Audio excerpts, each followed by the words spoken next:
பொன்னா கல் பிளவே தலை நெறிந்தே கண் விழித்தாள் அங்கோரு காணாமல் அருங்கலி தலை மாதா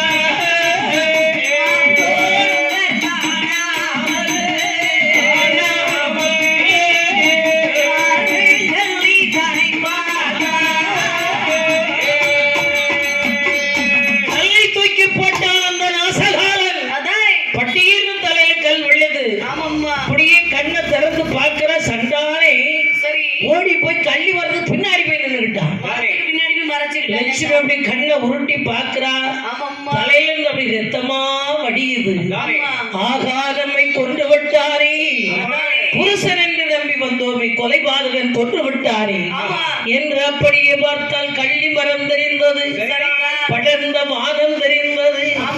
உடனே இந்த லட்சுமி வாய்விட்டு சொன்னாள், ஆண்டவா இறைவா கடவுளவர் தான் கள்ளி மரணி சாட்சி மாநகமி நீ சாட்சி நீ சாட்சி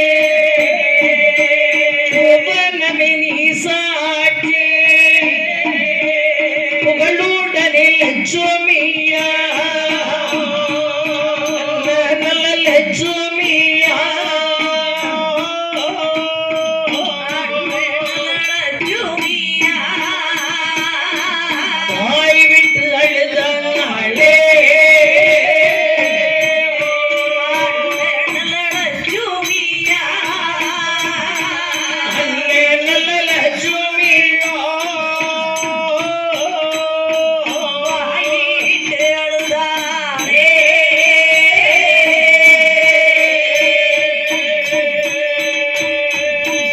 லட்சுமியின் தலையில் கல்லை தூக்கி போட்டு கொண்டான்.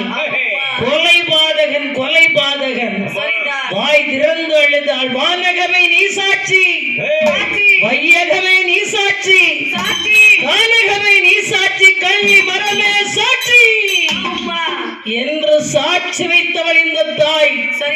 மூச்சு விட்டு சொன்னவளை முழுதும் கொல்லணும்னு நினைச்சான். நான் சொன்ன இந்த ஆலயத்துக்கு வந்த உடனே 3 அம்மை இருக்கா. இந்த 3 அம்மை என்னென்ன பிறவி தெரியுமா? முதல் பிறவிதான் இந்த லட்சுமி. அடுத்த பிறவி சோழ மன்னனுக்கு மகளாக புண்ணிய தாயாக பிறப்பாள் நீலி அம்மையாக. கடையில் சிவபெருமான் கடைசியில் ஆண்டவன் அந்த அம்மைக்கு கொடுத்த பெயர் தான் இசக்கி அம்மன்.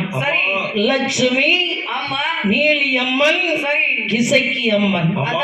இந்த விஜய ராமபுரத்திலே 3 அவதாரமாக நம்ம அம்மா உட்கார்ந்துட்டு இருக்கா. இது வெகு சிறப்பு.